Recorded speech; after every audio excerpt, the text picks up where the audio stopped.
at the Magnolia Plantation this morning, just outside of Charleston, maybe about 20 minutes from the historic center of Charleston. This is quite a beautiful place. Magnolia Plantation and Gardens.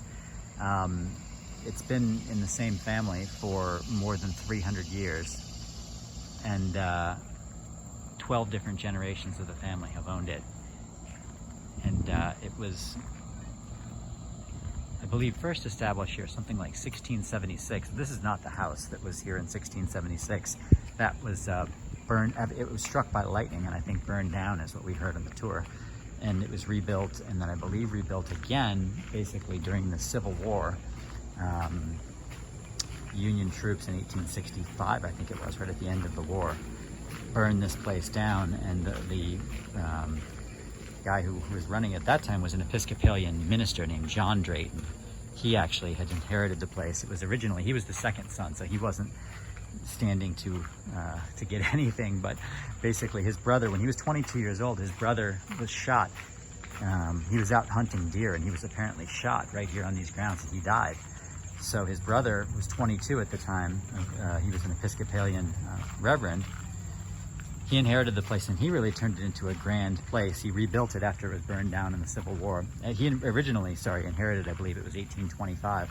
But after it was burned in 1865 during the war, he completely rebuilt the place. And 5 years later, in 1870, he opened the gardens for the first time in order to make some money and sort of recoup some of their costs of rehabbing this place.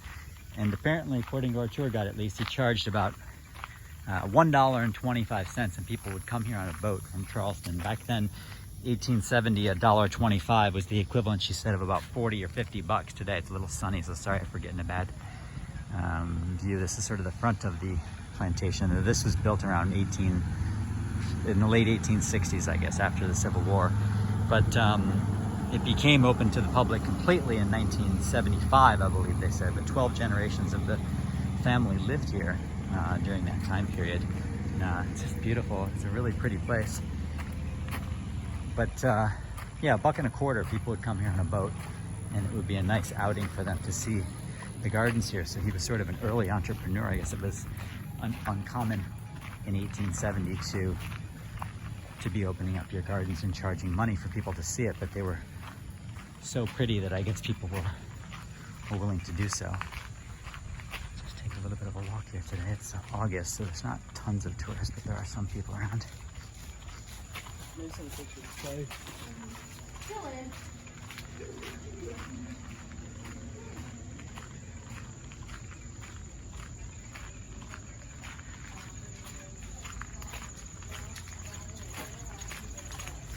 Morning.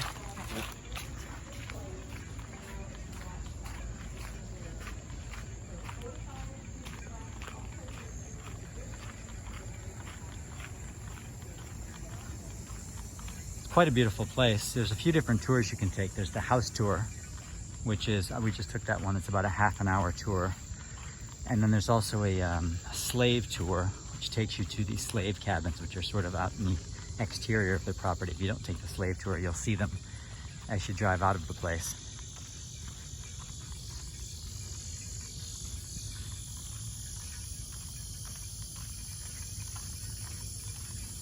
I think there's one other tour too. I think there's also a garden tour too, for those who want to know about a little bit more about all of the plants and trees and flowers that are here. Quite a pretty place, very shady. Even though it's a hot summer, this is early August. Not too bad, because you get a lot of shade here from all these beautiful trees. Sorry, that's my water bottle jangling in my bag here. And there's also a boat tour too. You can also take a boat ride out here. So the place opens at 9 o'clock. I'd recommend getting here early in the morning, especially in the summertime, and doing all of it.